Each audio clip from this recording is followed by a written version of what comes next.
Hey guys, Chris here back from CNH Small Engine again for another quick video here for you guys today. It's a bit cold outside here today, so I'm going to be out here for about 2 or 3 minutes, so just bear with me here for that. We got a Lawn Boy lawnmower here in front of me today here. Customer brought this thing over here about 4 days ago. It was actually snowing when the guys they brought it over here. He claimed he got it off his friend, and his friend supposedly gave it to him for free because his friend could not fix the machine himself, and he brought it to us, and he wanted to have us check it out, and he needed the standard tune-up done on there. The fuel still needed to be cleaned out, the carb overhauled.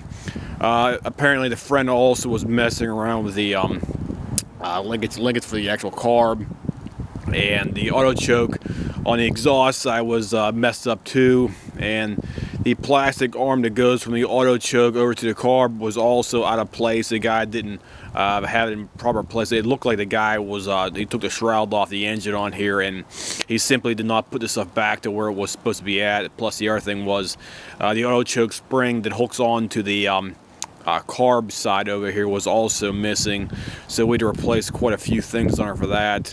And the other thing was the guy's engine oil was severely overfilled for one thing.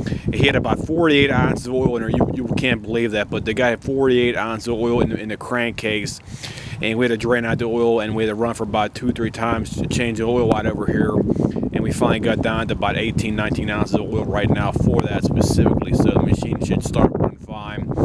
We also had to replace the actual cord on the rope here for the recoil unit. Here's a new cord. We put the commercial duty Stens rope on here for that specifically.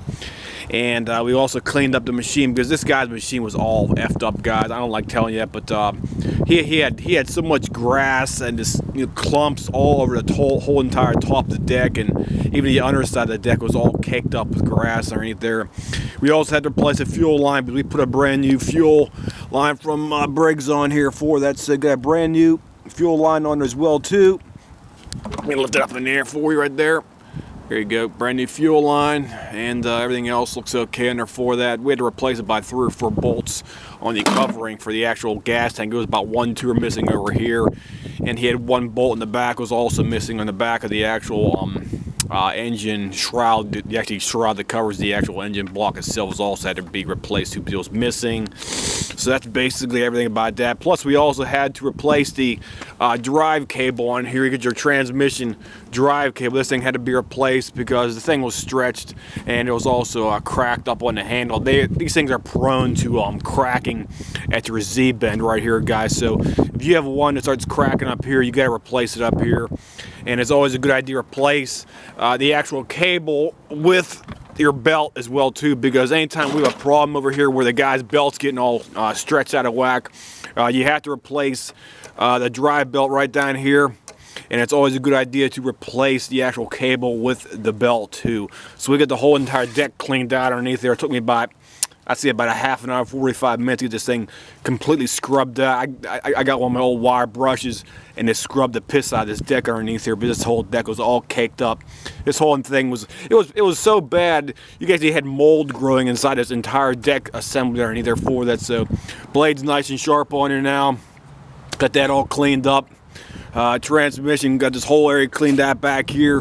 We cleaned this thing entirely under, so it's basically perfect now for that specifically. It only takes about 5 minutes to clean up your deck assembly underneath here. And I don't know why guys just do not want to clean their machine after they get done using it out in their yard. So we'll go ahead and fire this thing up here for you guys.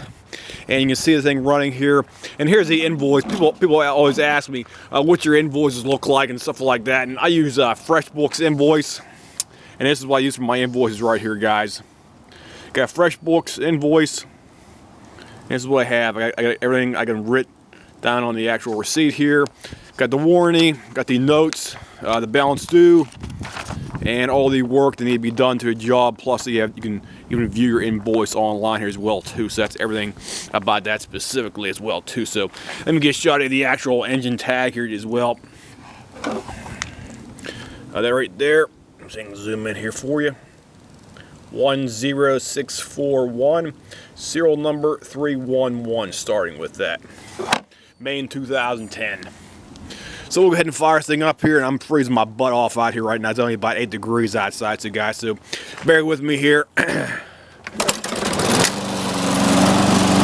Fires up at one pull. Can't beat that in cold weather. Got a little bit of condensation coming out of the engine, but that's normal for the temperature it is right now. It's about 8 or 9 degrees outside. We have a slight wind. So overall, the machine's running fine. Starts up perfect in cold weather. Can't beat that.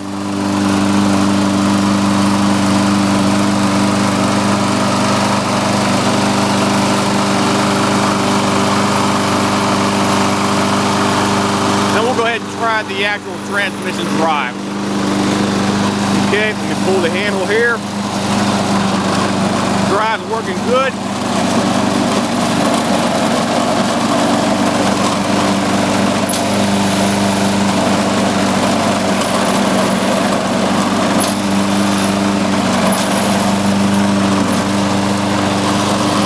So the machine's ready to go back to the customer. I'll go ahead and shut it off here for that. Pull the cable right here from the top. Okay, there we go. Job's all ready to go back to the customer. The balance due is about $200 because it took about 3 hours to total job on here because the guy's carb was completely filled with crap in there, and we had to clean it out about 3 times because we originally cleaned it out the first time, put it back on, or it wouldn't work. Cleaned it out a second time, put it back on, it still wouldn't work. So third time a charm. So the machine's ready to go right now. So if anybody has any comments, questions, whatnot, feel free to leave me a message here, and we'll try to get back to you as soon as possible. I'll see you guys. Have a nice day.